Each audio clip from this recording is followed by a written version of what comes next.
How many of you use Word? We keep searching for it. Awesome. Who doesn't use Microsoft Word? Okay, then you're in the right session.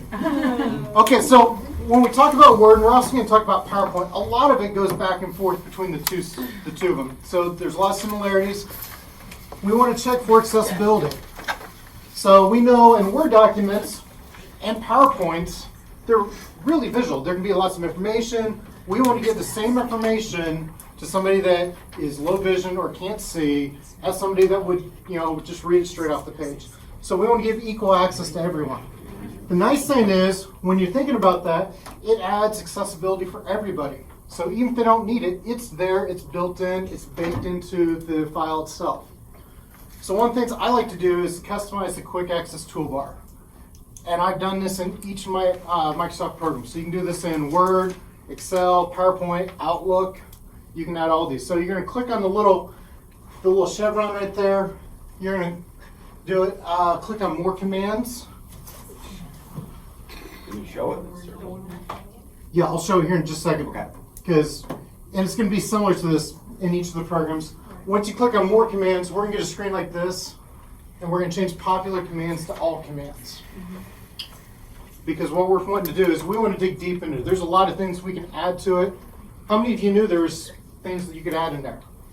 I mean, we all like the little picture of a disc that my son has no clue what an actual disc is to save with. So my son's in 8th grade.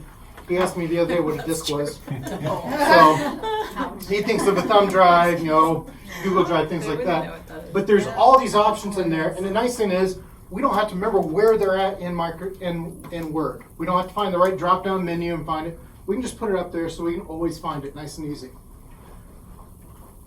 So the 3 things that I like to add are the accessibility checker, the navigation pane, and speak.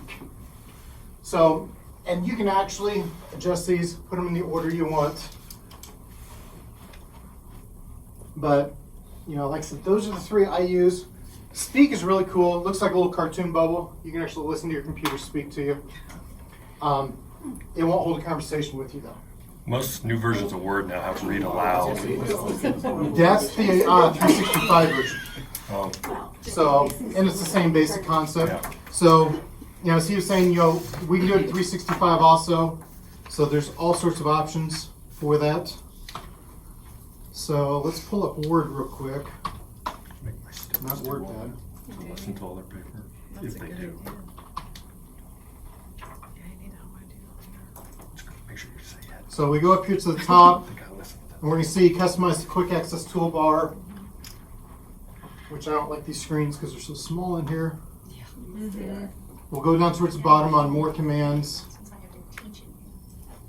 Who said that? I said, you know my pain since I have to teach in here. I do too. This is interesting. Yeah. That this side is that is You adapt. Yeah, you don't realize how, especially if you're sitting in the back row. So, Yeah, we can't see it. yeah, so we go down from popular commands down to all commands, and it's going to add in a whole lot of different options. So that's when we want to look for accessibility checker, and we can add it. So the navigation pane. Now, if you log into different computers, like in the classrooms and stuff, you'll have to add it on those also. It does not transfer over.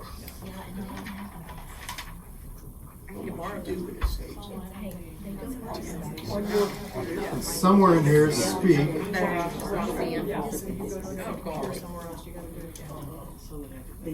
And then just click on OK. And now you see up here at the top, we've added the accessibility checker and navigation pane. And if I had text down here, then we could actually highlight our text.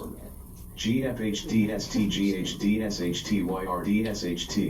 And it'll read to us. So Hey, can you do space? I want to hear that. You won't get the space. I don't think we'll get space. It's You won't not do with this. Okay. If it was an actual document itself, reading with like NVDA or JAWS, you'll hear the spaces then. With just the speak command, it won't do that for you. So the one thing, and I got this on one of my slides. You can actually hear it then. Underscore.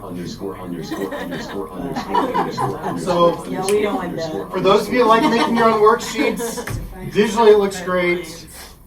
For a screen reader, not so great. So,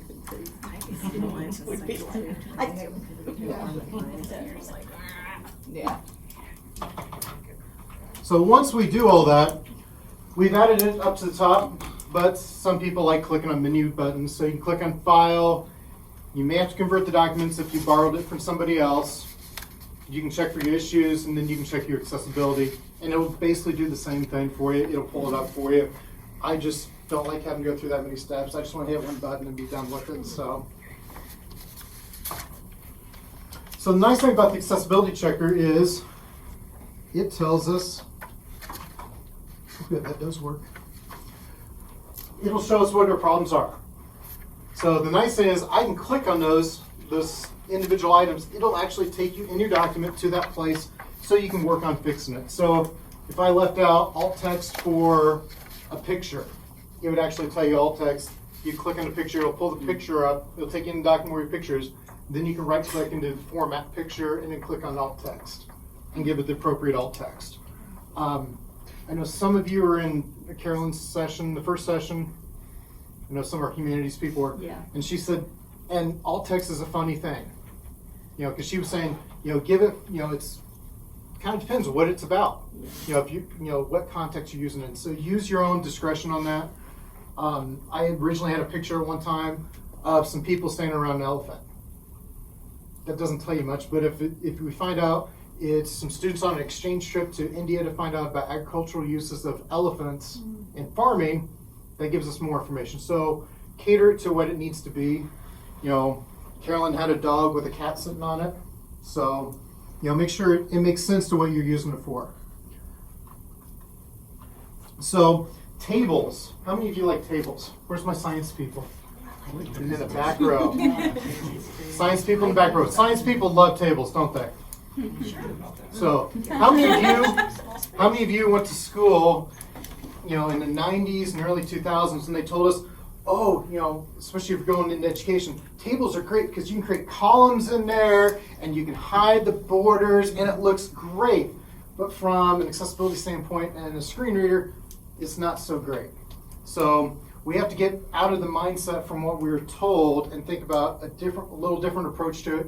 Not much different than some of our more experienced generation where they had to use tab settings on this mechanical device that's set on a desk. Ouch. I was trying to be nice. It's a mechanical device, right? So keep that in mind too. So we're trying to get back to using tabs. Don't use spaces because, as you heard, putting 20 spaces in a row, you'll hear space, space, space, space, space, space, space, and then somebody automatically auto-tunes you out at that point. Yes? Are there any resources online where we could look at visual examples of how we could format our Word documents to look nice? I mean, part of why I like tables is it organizes everything so nicely and it visually.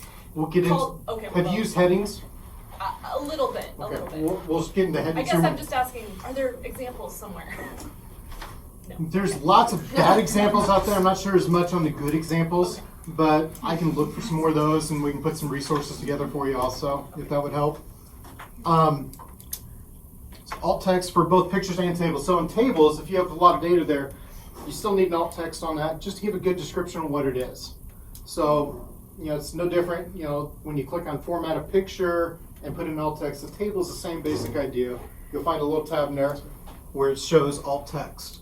And speak, if you like listening to the computer speak to you, like I said, it won't speak back in a conversation, but it will talk to you. So the navigation pane, which gets into headings. Anybody recognize that? That navigation pane. I know it's kind of small for those in the back row because we already stated this room's not really the best for that. That's our syllabus template right now. That's our current syllabus template. If you looked at all the navigation settings we set in there for headings, that is our full syllabus right there. So when we're dealing with headings, the nice thing is it makes it easier for people that are using screen readers to be able to skip ahead into the document. So the catch though is it looks like an outline, and it is an outline. Works a lot like a table of contents. Just like that accessibility checker, we can click on that and fast forward in the document to that point. Downside is if we don't do it correctly, it can really make a mess for somebody with a screen reader. Big time. So the big thing is when you look at these, we've got general info, expectations. Is that a little better? So as you can see, we got the general info, expectations, instructor, class policies. Those are all heading ones. So in an outline, we think of that as general information be 1, expectations 2, instructor class policies be 3. But when we use a screen reader, that's going to create a big mess for the students that are using screen readers because they're not going to be able to skip forward as much. So our general information would be a heading 1, expectations be a heading 1, and then underneath those you can have heading 2s. You can go clear down to the 7th level. So if you like really looking at outlines and really breaking things down, you can still break it down. But just remember, keep heading 1 as your main one. So Shelby, I have a lot of Word documents that are like study guides. And so, you know, I've spaced through and everything. I need to go back in and put the headings. Can you do that with the existing document? You can. Generally what I like to do is start with a fresh document, a blank one. And, well, no, it's not as bad as you think. Copying your stuff over into it. And copying over and creating the heading structure as you go that way, because then you can actually watch the flow of it build. Yes, you can do it the way you're talking about, but you may not see the structure line up the way you want it to, but it's still there. So, like I said, I like starting with a fresh document. When I've worked on other people's syllabi to make adjustments and fix it, that's generally what I do is I just copy and paste into a fresh copy of it, and it works out real easy. It doesn't take too long to do. All right, thank you. Yes? This is more of a PowerPoint question, but it kind of relates to that. Uh-huh. Do you use like the title slides in PowerPoint? Is the title box the same as it would read a heading? Or do you have to go in and... It does read the titles. It does read titles. And we'll get into that when we talk about the PowerPoints here in just a few minutes. Same basic idea though, except in PowerPoints we're looking at slides, but if you think of each slide as a heading 1, so your title would be heading 1, then you have your content underneath it. So same basic concept though. English people probably like this little symbol right here, don't they? The show all command. I love it. Eddie, on the other hand, doesn't like it. So he keeps asking why I always have it up there. I can see spaces, I can see where I hit return, I can see all that stuff. All the information's right at my fingertips. He goes, but it doesn't print it. I don't need it to, but I need to actually see where it is. So if you're copying and pasting into a new document, make sure when you paste into it, don't paste over the return at the end of the line. Because if you paste over that, it may actually wipe out the heading structure for you. So that's just one little thing I found in there. Let's see. So we were talking about the styles and headings. Heading 1 is our friend. I like it because I like outlines. Do you guys like doing research papers, or have you done research papers? May have been a while since you've been in college. I did do research on my master's degree, do research papers, and didn't have this back then, but this would have made life a lot easier because I'd always handwrite out an outline so I could follow along with my research as I was writing. Same basic idea. If we can see that in the navigation pane, how much easier would it be to help keep you on track too? So you can actually visually see. I'm a visual person, so it makes it a lot easier for me. A lot with the styles and headings it's more information for the screen reader. Makes it a lot easier for the screen reader to read things. And not everything can be, visual. The screen reader doesn't read everything that's there if you're not using the headings. So if you want to find that, it's under your Home tab. So if we look in Word, so if we were in another tab, we're going to look under Home at the top, and we'll see all our files, our structure up here for all our headings. So there's everything from emphasis to intense, strong, quotes, no spacing, and normal. So there's all sorts up there. But like I said, remember heading 1. That's the most important one I found so far. So all of those are headings even if they're not named heading? Down here at the bottom. No, Well, these are all different parts of heading structures. okay. So you still You don't have to use heading, like, you have to use heading 1, but then after that you don't have to use the other one. No, you may, it all depends what your document is. And if you think in an outline form, it's kind of the easiest way. You can have your heading, your main structure heading for that. If you have subheadings, you can create heading 2s for those if you want. But if you create your heading 1s, that'll at least make it easier for the student to skip ahead in the document too. So how many of you use document properties? Okay, did you guys know they existed? Some, yeah. See some head nodding. So ally, which is what we're always trying to beat, right? Because ally's a game, right? Is ally a game for you? How many of you like seeing the red in your courses for those little dials? I hate the red. So I even hate the yellow, or some people call it orange. It's actually an amber. But I hate the amber also. It's a stoplight. It's supposed to be like a stoplight. I don't like that either. How many of you have gotten everything green in your course? Not One? everything. I In got a some lot. of them. Got a lot. Some people have more than others because some people have a lot of content in their courses. Other people may not. I've got in my online course, like I said, I'm a little OCD, so yes, I got everything green in there. It took me a while to get. So the biggest thing was getting alt text correct. So some of it's overkill, but I don't like anything but green. I want everything to be good. So I work for that. So one thing Alad does look for is the title in your document properties. So your title, so if you when you go to save it, you want to put in a title up there. You can put comments or extra tags in there if you want. And then the other thing you should do is give yourself credit. How many of you give yourself credit for it? How many of you borrow something from somebody else because nobody in education steals stuff? We don't steal. We don't want to recreate the wheel. We borrow it, right? And the superintendent said, education's worse than a mafia with stealing stuff.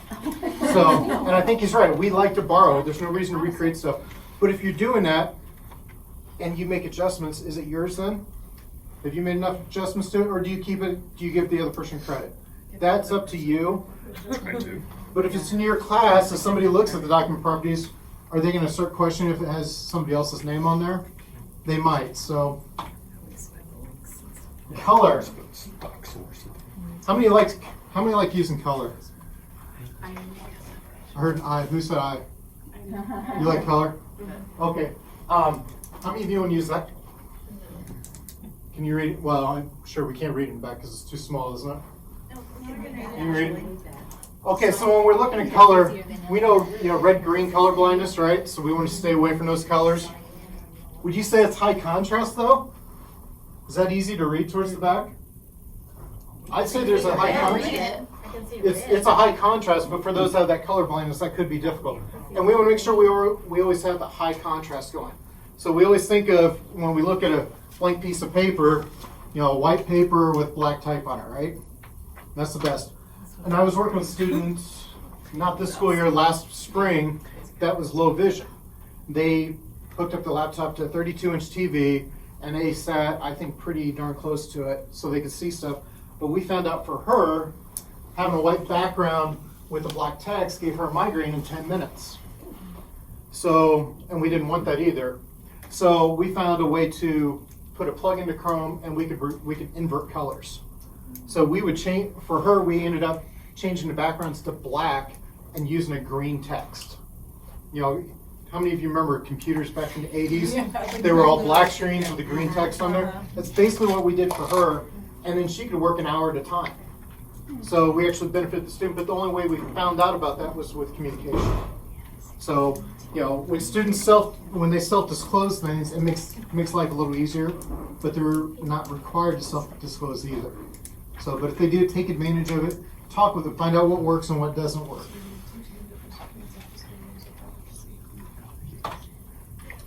So, the fonts. I know the English people are in here. We've already talked about this. English people don't like this because their favorite one's not on here. Does anybody know, other than English people, It's a requirement. other than English people, does anybody know which one's missing from that list? Times New Roman. So why is Times New Roman not considered an accessible font? Does anybody know? There's little tails added to every little thing on there. So it's, if you think about the old mechanical devices, the typewriters, they had more of a standardized font on them. They had those tails on there. So would that be considered accessible then? From an accessibility standpoint for a font? No. So how many of you like using Arial though?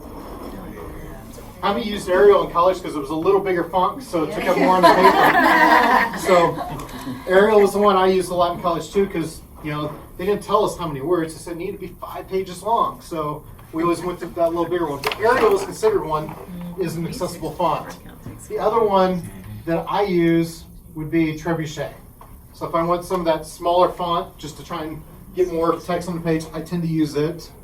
But I tend to stay with just a few fonts. There's a lot more out there, but what happens when we start using so many different fonts? Make it difficult for some people to read it. Then it also makes it difficult if you remember which fonts you're using all the time.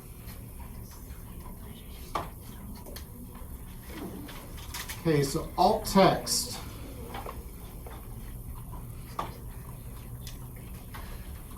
So we were talking about this just a few minutes ago. So what we're going to do is we're going to right click on the picture. And our little pop-up menu pops up. We want to click on Format Picture. And then up here, you're going to see a title and a description box. Ignore the title box. Accessibility's changed a lot, and it's still kind of gray. There are standards out there, but there's some things that haven't been standardized. Microsoft thought they were going to be ahead of everybody else and put in a title box because they thought that would help everybody. But from what I heard from a colleague last summer, Microsoft's supposed to be removing it at some point. So, because it doesn't serve much purpose. So put in a good description. Like I said, use your own judgment on what's needed to describe it. For what I need it in my class may be different than what you use in your class. But just make sure that you give the same content to the student that they'd get by seeing the picture as with the alt text.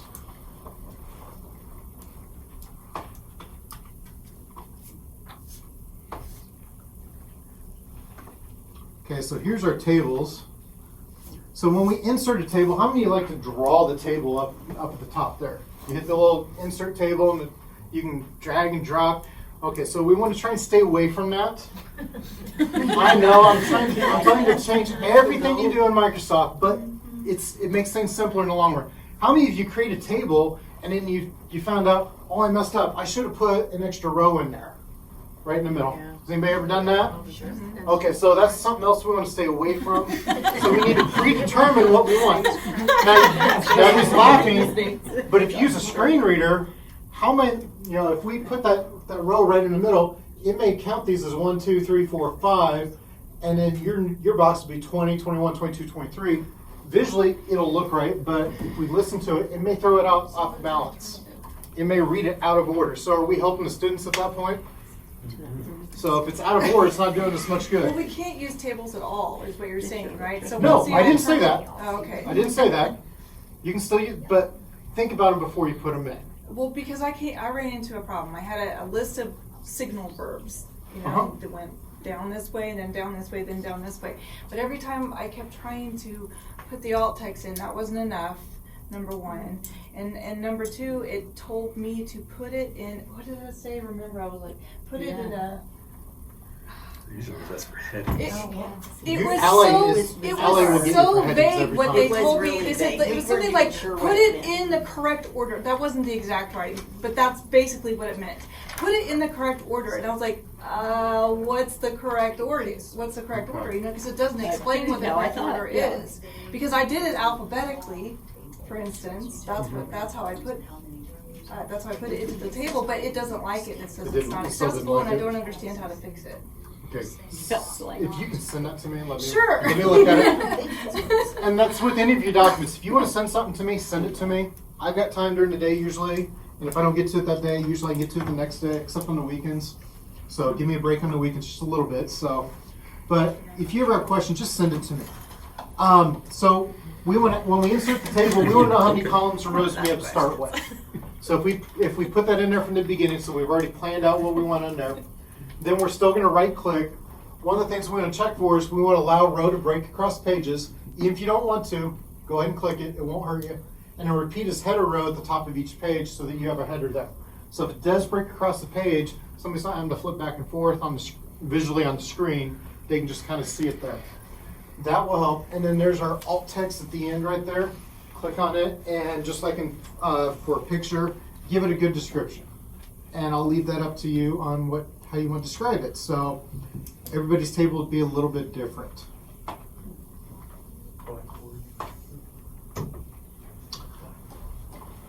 Okay, so we talked about the layout, not to draw it. Avoid blank rows or cells. So what do you think is going to happen with a screen reader when you leave blanks in there? It's going to put extra spaces in there. It may not read it, where we hear it, but it may actually put space in there for that. So somebody may be confused that it might be done because you put a row in there, and they may go ahead, didn't hear anything, so they thought there was a mistake, and they go to the next heading. So keep that in mind. We talked about adding cells can throw things out of order, and keeping things simple for the screen readers. If you pre-plan out your tables and put it in a good purposeful, layout and have it thought out, it's gonna work out well for you. So I'm not saying don't use tables, just don't use them the way we were taught to use them way back when, and using it to format a page, not for visual, what it visually to look like. So what about headings? What's that? What about the headings? The headings, you need to make sure you get the headings in there too. But I go through and I put headings on all of them, and they still say you have no headings. That's what mine does too. Are Every you time. saving it as a PDF? I save it as a Word and as a PDF. Can you send one to me? Sure. And then I'll take Yeah, it I and mean, see what I can I've find. done it so many times. Yeah. You may just not have enough headings in there either. Oh, there's a lot of headings. Trust me. I learned Every you can single put one. too many in too, I learned. It Yes. said I had inconsistent headings, and so I had to go back and change it. Mm-hmm. Yeah, I've seen that happen too. And so what if you already have these tables created? How fixable is this? Where you did draw table? Part of it's just listening to it. You may have to listen to it to see what it sounds like. There's no easy visual fix for it. A lot of it's just you're gonna have to listen to it. So would you If you have- use the speak command, you should be able to hear what it sounds like. So would you have to just recreate the table, or you can edit it? It all depends how it's created to start with. Typically, I use the draw table, and I put in the number of columns and the number of rows. I'm sure it's separate by itself. That's the best way to do it. So much time. And if you kind of drag and drop for what you want for the table for, you can create a new table and then paste that information in there too. And that should fix it also. Stupid outline. Okay, so we heard what the underscore sounded like, right, earlier? If you need to drop or withdraw from any course, please talk to your instructor and/or advisor first. If an athlete, notify your coach to avoid impacting eligibility. Dropping or withdrawing from a class may impact your financial aid, scholarship, or eligibility status. Okay, so it gives you a little idea what it sounds like. It's better than the underscore. I won't play the underscore back for you again. So if you are doing worksheets though, and you need to put a line in here, this came off of somebody's rubric. I don't remember whose it was. I listened to it because when we first got Ally, I just started listening to different documents that people had just to see what they sounded like because I didn't know what they sounded like. So I started listening. And that's when I found out about underscores. So underscores don't sound good. But what I would do in this, if it's something visual, you can get on Google, you can find a picture of a line, insert a line, and when you alt text it, do it and set it up as decorative. Does anybody know what I mean by decorative? Yeah. So we put a double quote, a space, and a double quote in there. And so the screen reader's still reading it, but it's just a really short space in there. It's just reading what's in between those quotes, and if we put a space in there, it's not going to read much. But it will get you past Ally, because there's still alt text there. So it's a decorative image. How do you do the decorative? So you put it, no whiteboard here either. So put a double quote. Oh, Okay. just and that's just a space down there. On either side of the image. No, that's when you format. Oh, don't in the want alt it to say text. something. In the alt tag. That's what I would do. Like a workaround that they'll have problems later. Now, use. No lines. Will that cause problems later? I mean, is that like a hacky solution that later some update's gonna say, oh wait a minute, you got all kinds of problems? Yeah. As of right now, that's easy fix. Now the other catch with decorative. So if you insert an image in Blackboard, you know, if you put a selfie in there so students see what your face looks like, you'll see a score on there because it'll ask if you alt tagged it. And if you click on it and you don't like it, you can put the little description in there. Have you guys seen that in Ally? There's also a button when you click on it. Have you ever seen where it says use decorative? You can also do it with an Ally. I wouldn't use it all the time. Yes, you could beat the scanner, you can beat Ally by doing it. But are we helping students? If it's something like this, I would definitely just set that up as decorative. But there's still an educational purpose to it, then I'd make sure we put a good alt tag on it. Yes, ma'am. So using the rubric feature in Blackboard? That should be. That wasn't done in Blackboard though. That was a rubric done in Word. Right.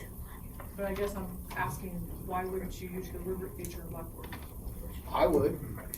It's built in, and everything that's in Blackboard is supposed to be set up to be accessible to start with.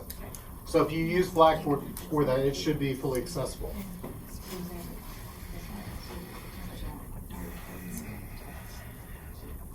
You can't see that very well. Is that better for you?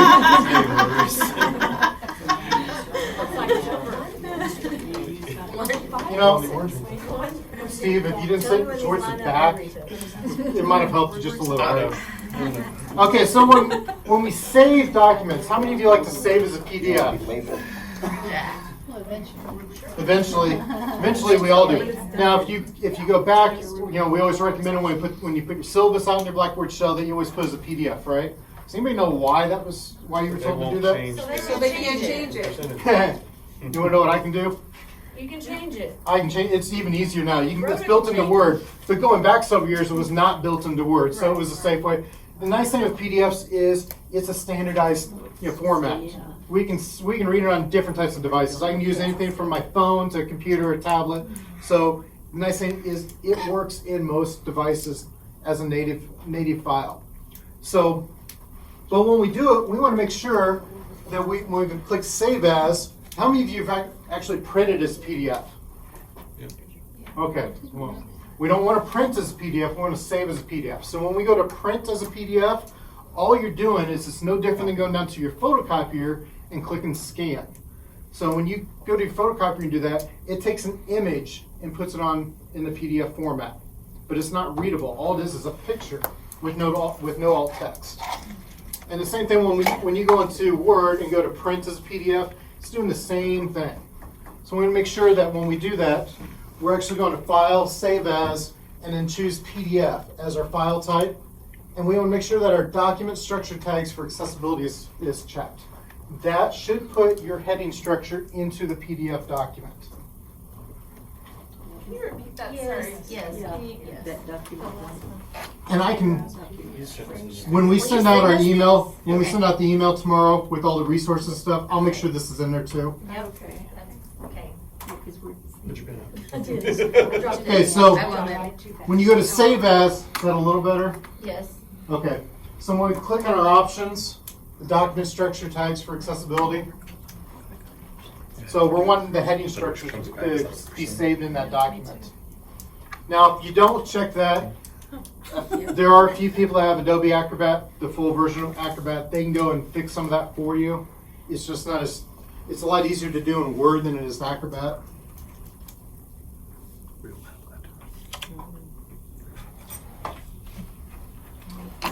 Okay, so, the big thing we want to remember is we're thinking about the students.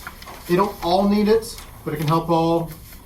The readability and contrast and technology should not be assistive, it should be seamless. Now, are you ready to switch gears really fast and go to PowerPoint? Yes. Okay. And if you have questions, just jump in.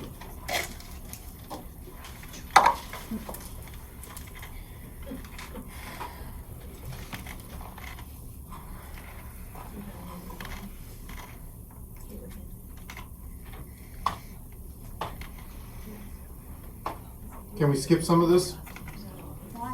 Why? It's the same I'm thing. just joking because it says why. That's funny. Okay. She was reading. Joker in the front row. So, PowerPoint, we're getting to visual. We've mentioned some of this though already. Because the cool thing is Microsoft, since it's all one part of one family of software, a lot of it is the same. So, and we can do the same thing. Remember the quick access toolbar that we just added to Word just a few minutes ago? We can do the same thing in PowerPoint. Same directions, click that chevron and more commands, and we can add it in there also. And one of the things we gotta watch out for is our alt text and slide titles. Now, how many of you like doing PowerPoints and you got 4 slides in a row, they're all called crown? Now, do you label that crown slide 1 of 4, 2 of 4, or put 1 of 4, 2 of 4, put anything in there to distinguish between the different slide titles? Now, if we listen to it auditory, could somebody, misunderstand that and think, oh, it's the same slide again? So if we put something in that slide title that changes it just slightly, that'll make it a little easier. Would continue work? Continue 1, continue 2, something. You could do something like that. If you're just doing 2 slides, you could put continued on there. But if you got 3 or 4 slides, you may want to change it a little bit, or I put 1 of 3, 2 of 3, however it needs to work out for your PowerPoint. And the cool thing is, just like in Word, we click on these and it will take us straight to that point in your slideshow. How many of you like creating your own slides? How many of you like using the templates that are already set up for you? A couple. 2, 3. Okay, so the nice thing is, if you use the predetermined templates, the nice thing is your title's there, content 1's here, content 2's here, maybe content 3. It's already set up for a screen reader. So if we start putting random boxes in, or how many of you have created a slideshow or created a slide and you've changed it 5 or 6 times, added boxes here and there? So you may have multiple boxes. They may still be there because you didn't delete them, but we can't see them, right?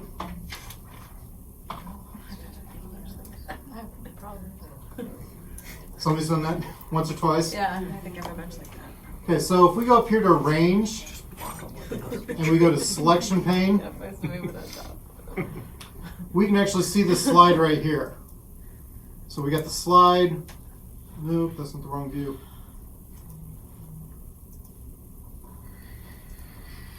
So we got our title right up there at the top, right?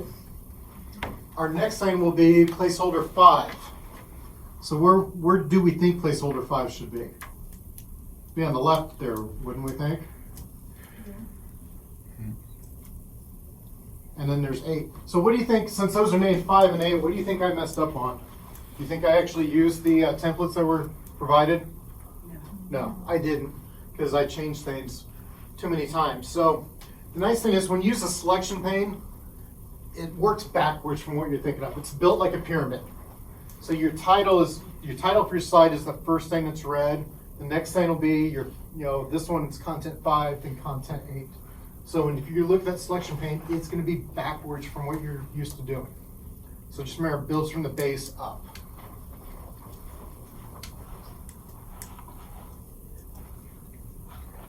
Don't need to talk about, we still remember our colors, right?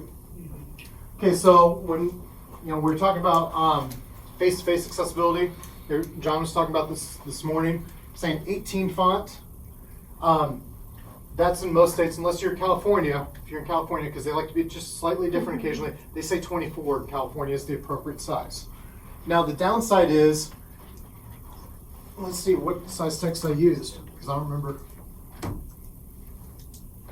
28. So that's more than accessible, right? According to those standards. What about the back row? Not so much. So the other thing is, if you're doing presentations, you also need to know the size of your room. So that's not, if somebody's on their own computer, that'd be fine. But being back in a lecture room is not as good for that.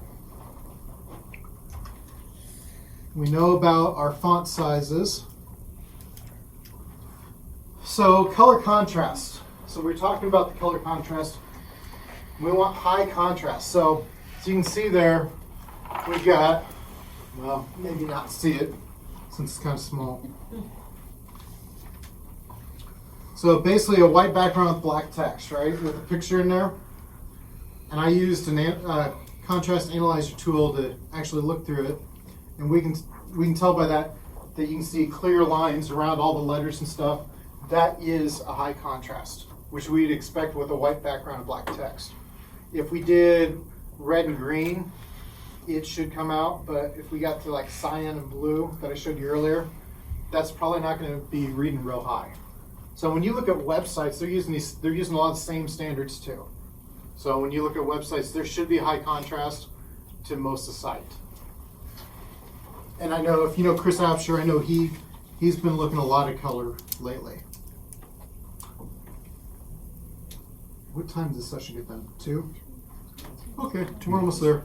Alt text, same basic idea. Like we were talking earlier, title, does it matter for alt text for pictures? No. No, because that should be removed. Just put in a good description. How many of you like using animated GIFs?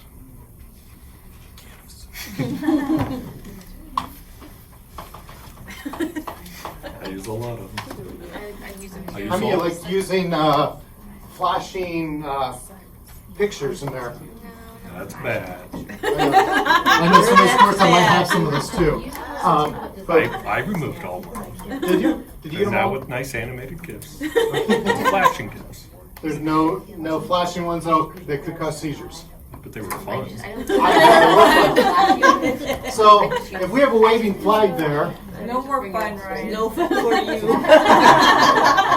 so do we still want to alt tag that? Yes. If that's not showing any purpose, could we give it a decorative? It could. Yeah. You know, if there's no educational purpose for it, like some of those flashing pictures that might have been not seen in one class or another, right? They were fun. I did see them in our 8 course checks, and they were really cool. I did a good Batman one. Uh-huh. I remember Big that. hand coming out. Uh-huh. That was a neat one. Tried hard. Okay, so the layout tool, just remember what our different types of layouts we can do. If you use that, it's going to be a lot more accessible. You won't have to worry about the selection pane. Let's see. Cengage. Who uses Cengage in here for a publisher? Okay, I use them too. They're terrible on PowerPoints, by the way. If you use Cengage and use the PowerPoints they provide, just go through and check the selection pane and check the slide order. It'll take you 5 minutes to do each PowerPoint, since they're not usually more than about 10 slides. So check that just so they're readable. We talked about text size, reading order.